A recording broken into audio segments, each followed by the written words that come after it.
nouvelle percée. Et Dieu m'a parlé cette semaine. Il m'a dit, vous vivez sur les acquis du passé. Moi, je suis héritier d'une visitation de l'Esprit de Dieu des années 80, des années 80. C'est là qu'on a été baptisés du Saint-Esprit, que l'Esprit de Dieu nous a touchés.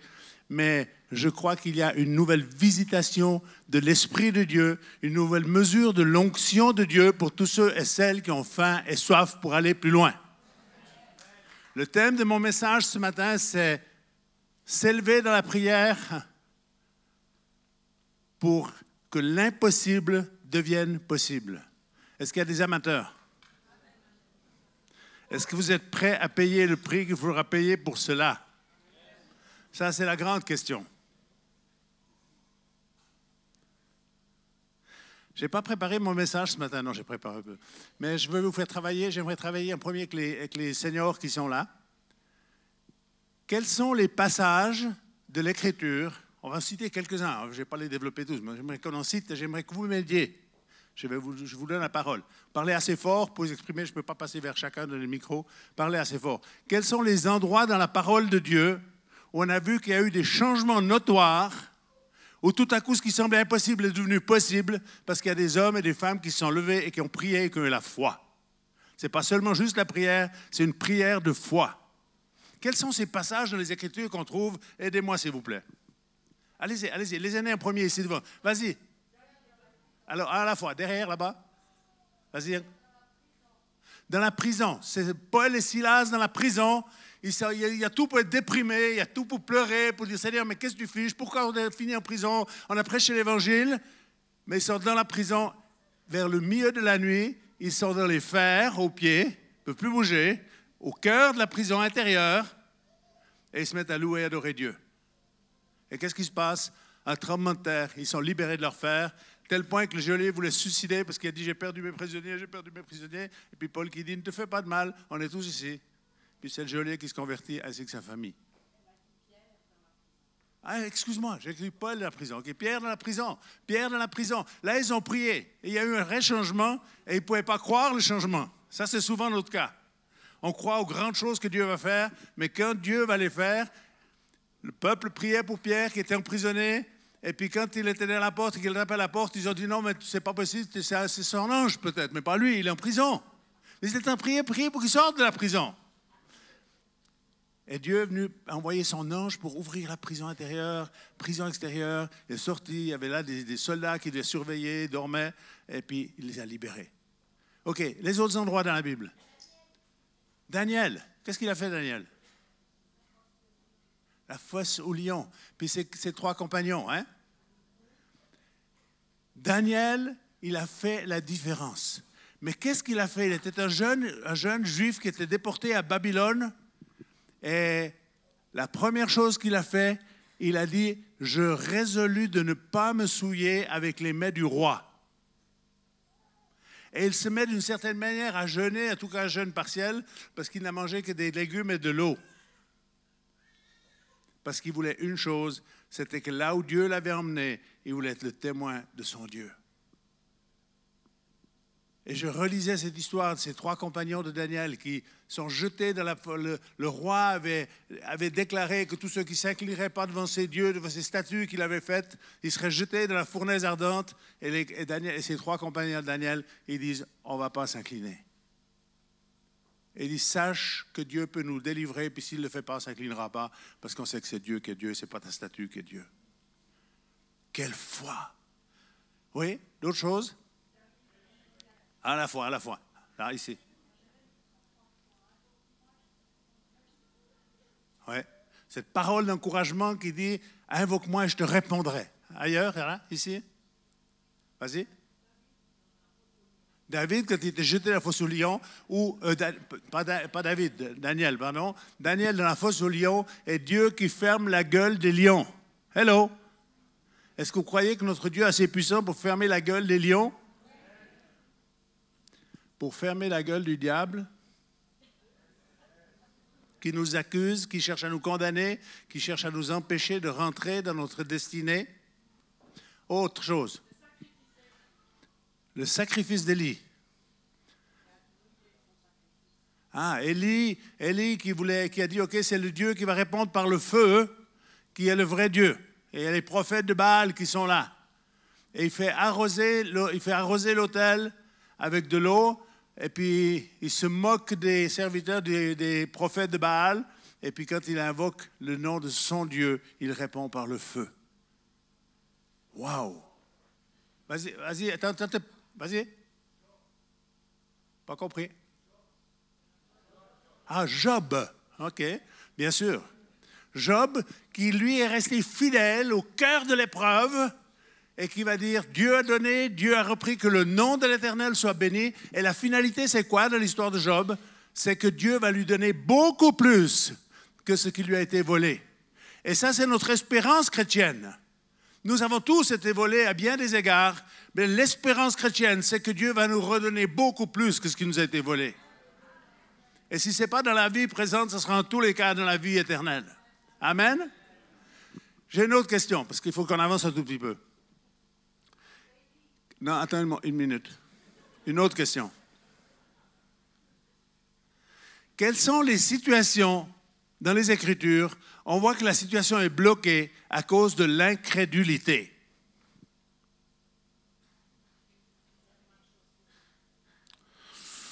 Moi, je trouve que Pierre, il était très courageux. On n'en a pas fait autant que lui. On se rappelle toujours qu'il a enfoncé dans l'eau, mais avant, il a marché sur l'eau, Pierre. Hein? Mais c'est vrai que Jésus lui dit, pourquoi tu doutais? Hein? Mais il a quand même marché sur l'eau. Donc, j'aimerais juste, j'ai réussi avec l'eau est très froide, j'ai réussi à marcher un peu, mais quand c'est trop chaud, j'arrive pas, j'enfonce. OK. Hein?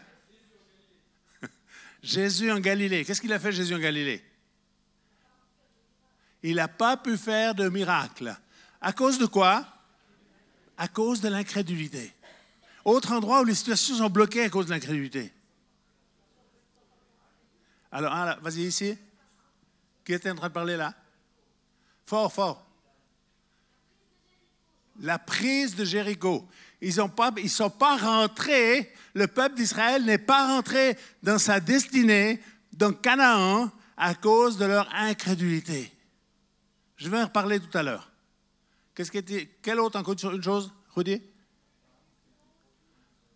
Abraham, qui était trop vite en besogne, il avait une promesse de Dieu.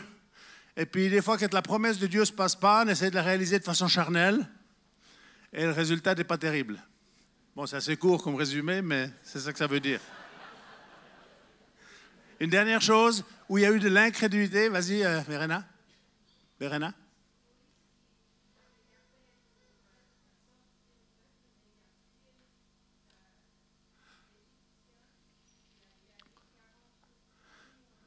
Moïse, qui a une vocation, un appel pour faire sortir le peuple du désert, mais là aussi, voulant faire les choses par lui-même, il a tué un Égyptien et ses 40 années de désert avant que Dieu le rappelle dans sa vocation première. J'aimerais vous dire une chose, Dieu ne se repent jamais de ses appels. Amen. Et il y a beaucoup, la Bible dit qu'il y a beaucoup d'appelés, il n'y a pas trop d'élus ou pas assez d'élus. J'aimerais vous encourager, frères et sœurs, priez. J'ai eu un fardeau sur mon cœur. Je sais qu'à travers notre Europe, il y a des centaines, probablement des milliers de personnes que Dieu a appelées au ministère. Et il n'y a pas eu la place pour eux et ils sont battus en retraite. Je cherche ces hommes et ces femmes-là qui vont se lever pour implanter des nouvelles églises. Ici est né ces différents gospels dont je parlais tout à l'heure. Ici est né ce mouvement qui s'appelle l'AIMG, qui est un mouvement d'évangélisation. On a, je ne sais plus combien, une dizaine, une quinzaine d'endroits où on a régulièrement des soirées miracles et guérisons, où on prêche l'évangile, on prie pour les malades. Ici est né ce projet de l'Europe sera sauvée, ESBS, Europe Shall Be Saved, est né ici avec l'objectif de 100 millions de nouveaux chrétiens en Europe. Ça va quand je regarde avec les yeux fermés, mais quand je regarde avec les yeux ouverts, j'ai un problème. Et nous étions en Autriche récemment, à Salzbourg, ils ont fait un calcul pour leur ville en disant dans notre ville, ça fait tant de milliers de personnes nouvelles qui doivent venir au Seigneur. Ils se sont unis, ils ont commencé à prier pour que cela puisse se passer et il faut se préparer. Je sais qu'ici, il y a une réflexion qui a été faite sur un diamètre de 10 km autour d'Oron. Et ça veut dire qu'il y a entre 8 et 9 000, c'est ça? 8 et 9 000 nouveaux chrétiens qu'on appelle à venir à Christ. Comment est-ce qu'on va faire ça? Israël était appelé à rentrer dans le pays promis. Viens, Yvan. Ils étaient appelés à rentrer dans le pays promis. Et pourtant, ils sont morts dans le désert. Et au fond de leur cœur, ils avaient un désir, c'était la terre promise. Ce qui veut dire que le désir n'est pas suffisant. Avoir un désir, ce n'est pas suffisant.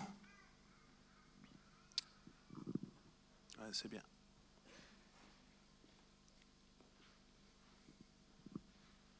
Laisse ta femme faire, Yvan, tiens, micro.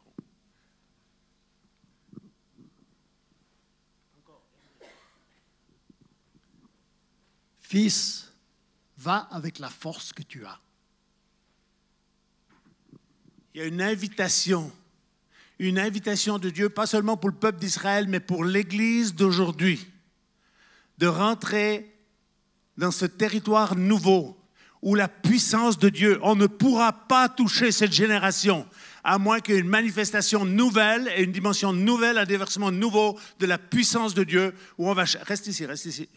Attends, un instant, laisse-moi parler un instant. On ne pourra pas rentrer, à moins qu'on prenne conscience qu'il y a besoin d'une nouvelle visitation. Et les promesses de Dieu sont là. Il dit, tu peux le faire. J'ai préparé un chemin. Je veux que tu guérisses les malades. Je veux que tu chasses les démons. Je veux que tu manifestes la puissance et la gloire de Dieu. Mais voici ce qui se passe.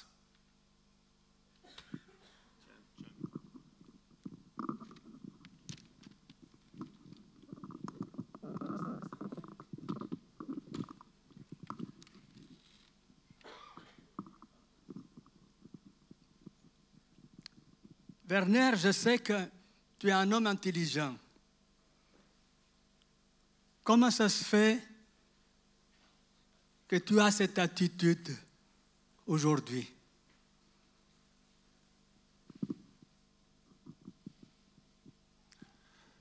Dieu a ouvert un chemin pour qu'on marche dans le miraculeux. Il nous a donné 9 dons spirituels, il a donné d'autres dons, il a donné 9 dons spirituels. Il a donné un ordre de mission très clair en disant « Allez, dites le royaume de Dieu est proche, guérissez les malades, chassez les démons, ressuscitez les morts, purifiez les lépreux. » Et quelqu'un va toujours venir ici et il va dire « Mais écoute, t'es intelligent, mais non, réfléchis. On ne fait pas juste passer écrit dans la Bible. » Donc il y a l'incrédulité qui se dresse ici devant nous. Et les incrédules, ce n'est pas ceux qui sont dehors. Nous sommes le peuple de Dieu, un peu dans la situation du peuple d'Israël, qui a une promesse de rentrer. Ils sont sortis de l'Égypte, nous sommes sortis de l'esclavage et, je dirais, de la condamnation. On a reçu le salut, mais est-ce que nous sommes rentrés dans la terre promise? Est-ce que nous sommes rentrés? Est-ce que vous ne pensez pas qu'il y a besoin d'un changement foncier pour dire, mais attends, on est embuté avec l'incrédulité, et l'incrédulité, ça nous caractérise tous. Il n'y a aucun d'entre vous qui dit, moi j'ai une foi à 100%, etc. Si tu avais une foi à 100%, ça se saurait. Mais je sais aussi une chose, c'est que tu as la foi, parce que Dieu t'a donné la foi. Et dans Romains 12, au verset 3, il est dit que Dieu nous a donné à chacun d'entre nous une mesure de foi. Et nous devons travailler cette foi pour dire, Seigneur, on ne veut pas se résigner et rester bloqué parce que l'incrédulité, elle est forte aujourd'hui. Hein? Les raisonnements humains sont là, tout est là pour te dire, tu ne peux pas aller là-bas. Et puis là-bas, c'est dangereux. Le diable va t'attaquer, puis il y a des géants, et puis il y a une rivière à passer qui s'appelle le Jourdain. À l'époque, il y a beaucoup d'eau dans le Jourdain. Puis juste après le Jourdain, il y a une ville très forte qui s'appelle Jéricho, qui est une ville fortifiée. Impossible, impossible, impossible. Qu'allons-nous faire? Elle est où, Isa? Elle est bien.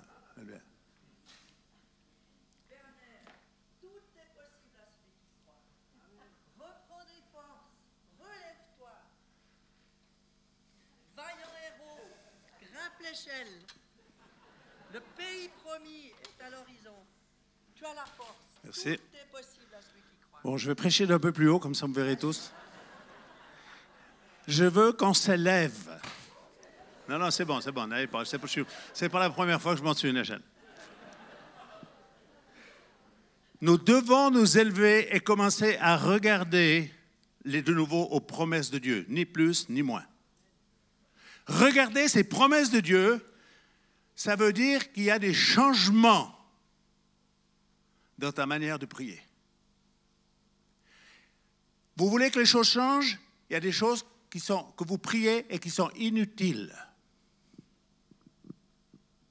En même temps, j'aimerais dire merci beaucoup à tous ceux qui prient. Hein. Mais il y a j'ai parlé avec Dieu ces jours. J'ai dit, Dieu, est-ce que c'est vraiment plus de prières qu'il faut? Et le Seigneur m'a dit, avant qu'il y ait plus de prières, il faut un changement dans la manière de prier. Et plutôt que de faire un tout petit peu les enfants gâtés, Seigneur, donne-moi, Seigneur, donne-moi, Seigneur, donne-moi, Seigneur, remplis-moi, Seigneur, remplis-moi. Quels sont ceux parmi vous qui prient? Acte 1, 8. Vous recevrez une puissance, le Saint-Esprit survenant sur vous et vous serez mes témoins. Quels sont ceux qui prient pour recevoir la puissance? Vous avez tort.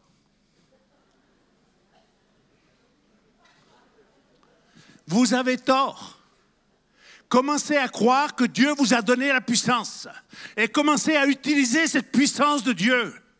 Et on ne pourra pas rentrer dans notre destinée juste en montant une échelle. C'est bien de s'élever un tout petit peu dans la prière et de commencer à regarder ce qu'il y a de l'autre côté de l'incrédulité. Mais ce que nous allons devoir faire, c'est de bousculer cette incrédulité et dire, Seigneur, c'est terminé. On brise, c'est pas grave, c'est cassé. On brise la puissance. Je veux qu'il y ait quelque chose qui soit brisé au niveau de l'incrédulité. Je veux qu'on s'élève avec une foi fraîche et nouvelle pour dire, Seigneur, on veut que ce que tu as promis, on veut le vivre.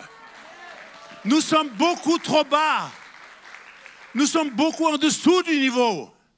Quand le papa de l'enfant qui était épileptique, il avait un esprit qui le rendait muet, quand les disciples ont prié pour cet enfant et qu'ils n'ont pas pu le guérir, et quand Jésus est arrivé, il n'a pas dit, c'est pas mal, vous avez au moins essayé. Est-ce que c'est ça qu'il leur a dit? Il leur a dit, race incrédule, jusqu'à quand je vais vous supporter? Jésus avait une attente différente. Et aujourd'hui, Dieu a une attente différente par rapport à nous. Pas seulement dire, ah, mais vous avez déjà fait une petite prière, c'est déjà pas mal. Oui, on peut continuer à faire nos prières, mais il faut qu'on change notre manière de prier. Il faut qu'on s'élève dans notre prière. Il faut qu'on prenne possession. Il faut qu'on brise les puissances qui se mettent dans notre chemin où on doit marcher. Et dire, Seigneur Jésus, est-ce que tu vas faire partie, mon frère, ma sœur, de ceux et celles qui vont se lever, qui vont commencer à prier différemment, qui vont commencer à briser la puissance de l'incrédulité, qui vont commencer à faire que la foi augmente pour que le miraculé, Jésus a dit au père de cet enfant, qui était muet, un esprit muet, qui va vers Jésus, il dit, j'ai été vers tes disciples, ils n'ont rien pu faire.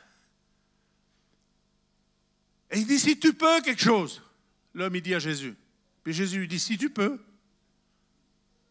Jésus pose une question, il dit, si tu peux. Il dit, tout est possible à celui qui croit. Alors peut-être vous pouvez faire l'autre prière. Seigneur, les disciples en fait. Seigneur, augmente-nous la foi. Qui c'est qui prie pour avoir une foi plus grande? Ils deviennent timides pour lever la main. Hein? Arrêtez de faire cette prière. Arrêtez de faire cette prière-là. Mais utilisez la foi que Dieu vous a donnée. Il vous a donné la foi. Et c'est un Seigneur, donne-moi un nouveau muscle dans mon bras. C'est stupide, il m'a mis des muscles dans mon bras. Mon bras, il faut que si je veux que mon bras soit musclé, je dois utiliser mes muscles. Arrête de prier pour dire, Seigneur, donne-moi la foi. Les disciples ont dit, donne-moi plus de foi. Qu'est-ce que Jésus leur répond? Jésus dit, si vous aviez la foi, vous auriez parlé à ce sycomore, il serait déplacé. La foi parle. La foi n'est pas mendiante. Oh Dieu, s'il te plaît, un peu plus de foi. J'aimerais, frères et sœurs, il n'y a pas d'autre chemin. J'aimerais qu'on commence à enlever l'incrédulité. Comment est-ce qu'on enlève l'incrédulité? Qui a une bonne idée? Qu'est-ce que Jésus a dit dans cette même histoire? Jésus dit, parce que les disciples viennent interroger Jésus, pourquoi eux, ils n'ont pas pu chasser l'esprit? Et pourquoi lui, il a réussi à le faire? Jésus a dit, cette sorte d'esprit ne sort que par le jeûne et la prière. Et la plupart des chrétiens ont pensé que Jésus parlait de l'esprit qui était dans l'enfant. Mais Jésus est en train de parler de l'incrédulité dans le cœur des disciples. Et ça me parle. Et je crois que nous sommes comme ce peuple d'Israël qui est sorti de la servitude, mais pas encore rentré dans la terre promise. Nous sommes en chemin. Gloire à Dieu pour tout ce qui se passe, pour tout ce que Dieu fait. Mais il y a plus pour chacun et chacune d'entre nous. Et j'aimerais ce matin faire un appel. Et je ne veux pas un appel à la légère où on fait juste oui, oui, oui, puis on lève la main, puis on repart comme si rien qui s'était passé. Quels sont ceux et celles qui disent, Seigneur, je veux un changement et je suis prêt à payer un prix. Je suis prêt à me mettre à jeûner et à prier. Je suis prêt à commencer à prier dans ma chambre et à prendre autorité pour que quand on va confronter les esprits méchants, quand on va prier pour les malades, quand on va manifester la puissance, le miraculeux de Dieu va commencer à se manifester. Et il n'y aura plus besoin d'aller faire de la pub pour dire aux gens, venez à l'église. Les gens vont commencer à venir à l'église parce qu'ils sont sans issue. Il y a quelques semaines en arrière, j'avais une femme dans mon bureau. La première chose qu'elle a fait quand elle est rentrée dans mon bureau, elle a lâché un juron. Elle a dit, il y a la puissance ici. La deuxième chose qu'elle m'a dit, j'ai dit, d'où viens-tu et qui es-tu? Elle m'a dit, c'est mon médium qui m'envoie. Il m'a dit, je ne sais plus quoi faire avec toi. Va voir Werner Lehmann, peut-être lui peut t'aider. On rigole, mais la réalité, c'est que le monde est en détresse. Et nous devons frayer un chemin pour que la gloire de Dieu revienne. Nous devons nous mettre à jeûner, à crier vers Dieu, à changer notre manière de prier traditionnelle. Et à dire, Seigneur, on veut prier avec foi. Et on veut commencer à te louer, puis on veut devenir un peu plus hardi, un peu plus déterminé. Sinon, ça va se passer comme pour le peuple d'Israël. On va mourir avec le désir de la terre promise. On va mourir avec le désir des promesses de Dieu qui ne se réalisent pas. Et on est des champions pour donner des ordres à Dieu. Dieu fait ceci, Dieu fait cela, etc. Dieu a une attente sur toi, mon frère, ma soeur. Qu'est-ce que toi, tu vas faire pour que les choses changent? Et quand le peuple d'Israël est rentré en possession de sa terre promise, il a fallu des chefs qui franchissent le Jourdain, qui donnent des directives. Quels sont ce matin ceux qui veulent être des chefs, je dirais de 100, de 50, de 10, qui veulent dire, Seigneur, nous, on va commencer à marcher en direction de cette terre promise.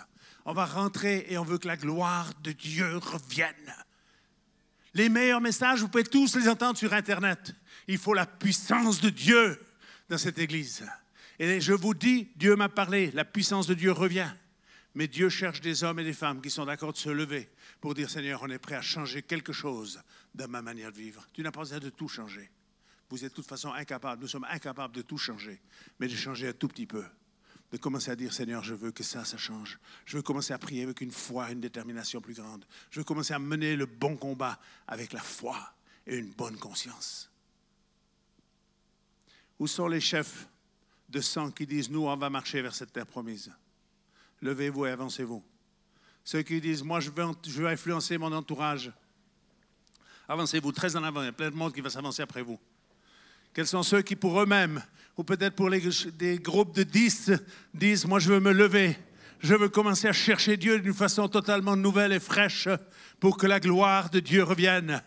Je vais chasser les démons, je vais guérir les malades. Ce n'est pas le rôle de votre pasteur, de vos responsables, c'est notre rôle à tous. On veut ramener ce qui était perdu. L'ennemi nous a volé tant de choses. Nos raisonnements ont pris le contrôle et ont analysé. Presque tout le christianisme s'est construit sur une compréhension intellectuelle et notre esprit est endormi. Quels sont ceux qui ce matin disent, moi je veux réveiller mon esprit. Moi je veux réveiller mon esprit. Dans le prophète Agé, au chapitre 2, il est dit que l'Éternel réveilla l'esprit de Zorobabel, le souverain sacrificateur, l'esprit de Josué, souverain sacrificateur, l'esprit de Zorobabel, qui était le gouverneur, et l'esprit de tout le peuple. Mais tu n'as pas besoin de prier, Seigneur, réveille mon esprit. Commence à te bouger. Commence à dire, Seigneur, je prends autorité. Je veux que mon esprit soit réveillé. Et tout ne passe pas que par l'intellect. Bien sûr que nous avons besoin d'une bonne doctrine. Bien sûr que nous avons besoin d'être forts et solides et ancrés en Christ. Mais nous avons besoin de commencer à nous bouger dans le nom de Jésus. Est-ce qu'on va le faire vraiment? Est-ce qu'on va commencer à prendre du temps spécial pour dire, Seigneur, on va commencer à prier avec une détermination? Est-ce que vous serez là mercredi soir? Est-ce qu'on va commencer à s'élever dans la prière? Ou est-ce qu'on va rester à râles et pâquerettes? Seigneur Jésus, fais la photo. Tous ceux qui sont levés. Parce que moi, je vais oublier, mais toi, tu ne vas pas oublier. Seigneur, fais la photo. Et Seigneur, je prie que tu donnes à chacun d'entre nous la capacité d'activer quelque chose de nouveau à l'intérieur de nous.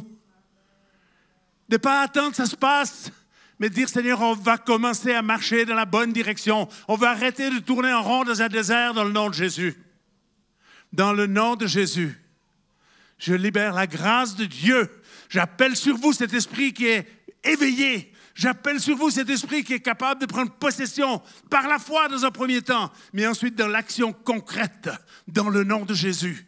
Dans le nom de Jésus, Dieu va te donner des paroles. Dieu va commencer à te parler. Et là où il y avait tant d'impossibilités qui se levaient devant toi, tu vas commencer à voir. Tu vas commencer à voir parce que ton regard sur ton futur, ton regard sur la parole de Dieu, sur les promesses de Dieu, ton regard va être changé.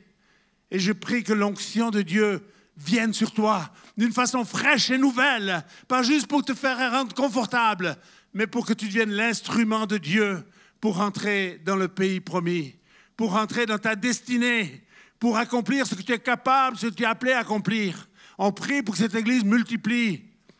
Est-ce que c'est utile qu'elle multiplie s'il n'y a rien qui se passe? Elle doit se multiplier parce qu'il y a quelque chose qui se passe. Ces gens de l'extérieur qui ne connaissent pas Dieu ont besoin de savoir qu'il y a un Dieu vivant, qui libère, qui restaure, qui guérit. Alléluia. Seigneur Jésus, on te dit merci parce que tu nous as donné la foi. Merci parce que tu nous as donné ton Esprit Saint. Et ce matin, nous voulons en ta présence prendre un engagement pour te dire, Seigneur Jésus, aide-nous à mettre en pratique. Donne-nous cette capacité de nous secouer, Seigneur, et de rentrer, de prendre possession. Et pas juste une prière de plus, mais une action de plus. Lève-toi. Lève-toi. Lève-toi et commence à bouger dans l'esprit. Commence à déclarer les promesses de Dieu. Commence à déclarer ce que Dieu va faire au travers de toi. Ne regarde pas à toi-même. Si tu regardes à toi-même, tu vas voir tous les manquements, toutes les impossibilités. Si tu t'élèves, tu vas voir qu'il y a des possibilités nouvelles. Il y a des possibilités nouvelles. Et je prends autorité sur la puissance de l'incrédulité. Est-ce qu'on peut élever nos voix juste une minute ensemble? J'aimerais que tout le monde prie en français, prie en langue. On prend autorité sur l'incrédulité. On prend autorité sur tout ce qui s'est dressé comme obstacle, Seigneur, pour nous empêcher de rentrer dans la promesse. Nous brisons dans le nom de Jésus-Christ. Nous prenons autorité contre les princes, contre les principautés, contre les pouvoirs, contre les dominations, contre les esprits méchants de les lieux célestes. Je prends autorité dans le nom de Jésus. Nous lions ce monde-là et nous déclarons dans le nom de Jésus que tes paroles et tes promesses sont actuelles, que tes promesses sont pour aujourd'hui. Et nous prenons possession de ces promesses dans le nom de Jésus. Et nous allons vivre ces promesses. Nous allons vivre, nous allons traverser les obstacles. Nous allons traverser les obstacles. Nous n'allons pas nous laisser arrêter par l'épreuve. Nous n'allons pas nous laisser arrêter par la tristesse. Nous n'allons pas nous laisser arrêter par les bobos. Mais on va traverser les obstacles dans le nom de Jésus. Pour que le jour où on arrivera dans ta présence, Seigneur, on puisse entendre cette parole que Josiane a rappelé tout à l'heure. Bon et fidèle serviteur, bonne et fidèle servante, rentre dans la joie de ton maître. Amen. Est-ce qu'on va le faire ensemble? Amen. Alléluia. Gloire à Dieu. Gloire à Dieu. Que Dieu vous bénisse. Dieu vous a vu, hein? N'oubliez pas. Ne prenez pas des engagements que vous ne tenez pas. Vous devez changer. Si vous êtes levé ce matin, vous devez changer quelque chose. Dieu a fait la photo, hein? Oh, rigole, hein? Mais un jour, il va vous la sortir là-haut. Puis il va te dire, t'as fait quoi avec l'engagement que tu as pris? Faites quelque chose. Peut-être je n'heure pas. Prends une heure de prière. Et t'as de temps en temps le truc là, ce machin rectangulaire que tu as dans ton salon. Et va prier. Prie. Mais prie pas en disant, Seigneur, Seigneur, Seigneur, Seigneur, Seigneur, Seigneur, Seigneur. Jésus, il n'a pas honoré ça. Il a dit ceux qui disent Seigneur, Seigneur, ils ne rentreront pas tous dans le royaume de Dieu. Commence à prendre possession de ce qu'il a préparé pour toi. Va chercher le don qu'il a préparé pour toi. Va chercher ce qu'il a préparé pour toi, Henri. Va le chercher. Allez le chercher, mes frères et sœurs. Ça ne va pas vous tomber dessus, à moins que vous preniez possession. Il y a une terre promise. Le surnaturel, la gloire de Dieu va revenir. La gloire de Dieu va revenir.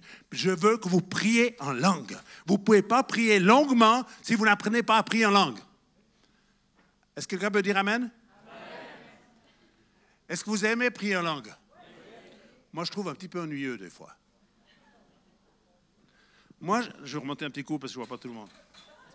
C'est pas mal, hein? Prêchez plus haut. Non, non.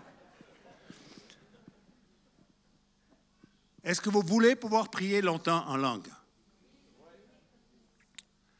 Quand vous allumez votre téléviseur à la maison, pour ceux qui savent, je pense que tout le monde sait ce que c'est une télévision, vous vous attendez à voir deux choses, le son et l'image. Si votre télévision ne donne que le son, vous allez l'éteindre très rapidement. C'est pas intéressant, hein? Si tu veux prier en langue longtemps, demande au Saint-Esprit qu'il te donne des visions. Et quand tu commences à prier sur la vision, je me déplace. Quand je prie dans l'Esprit, je suis toujours en mouvement. J'ai été X fois à la Knesset à Jérusalem. J'ai été X fois au Parlement à Berne. Dans l'Esprit, pas physiquement, je suis pas en train de voyager dans l'Esprit. Mais dans l'Esprit, je vais dans les lieux. Je vais vers les personnes que je veux toucher. Je me déplace. Et quand votre imagination, quand vos visions fonctionnent, alors tout à coup, vous n'êtes plus en train de faire baba, puis au bon moment, vous dites, ça veut dire quoi, tout ce que je suis en train de dire? Vous laissez l'Esprit de Dieu intercéder au travers de vous et vous allez avec l'imagerie que Saint-Esprit va vous donner. Dieu a des visions en réserve pour vous. Il faut réallumer ça. Il ne faut pas juste allumer le son, il faut allumer l'écran pour qu'il y ait et vous avez tous cette capacité. On a cette capacité de façon charnelle. Tous, sans exception. On s'est tous convoités, parfois la femme ou le mari de l'autre, parfois la voiture ou le travail de l'autre. On sait imaginer les choses. Si on sait le faire dans le négatif, nous sommes certainement capables de le faire dans le positif. Allumez, demandez au Saint-Esprit, il va vous donner. Et alors quand vous prierez dans l'Esprit et que vous laisserez l'imagerie s'allumer et que vous allez suivre là où le Saint-Esprit va vous conduire dans la prière, alors ça devient beaucoup plus intéressant. Et là, vous pouvez payer très, très longtemps. Mais s'il n'y a pas d'imagerie et que votre intelligence, l'apôtre Paul dit que notre intelligence est stérile quand on prie dans l'Esprit, mais nous pouvons utiliser notre intelligence pour l'imagerie. Et de cette manière-là, tu peux prier très longtemps. Et il ne s'agit pas de prier plus qu'en langue. La Bible dit, vous prierez par l'Esprit, mais vous prierez aussi avec toute intelligence. Vous chanterez par l'Esprit, mais vous chanterez aussi avec votre intelligence. Merci beaucoup de votre attention. Que Dieu vous bénisse. Il a pris la photo.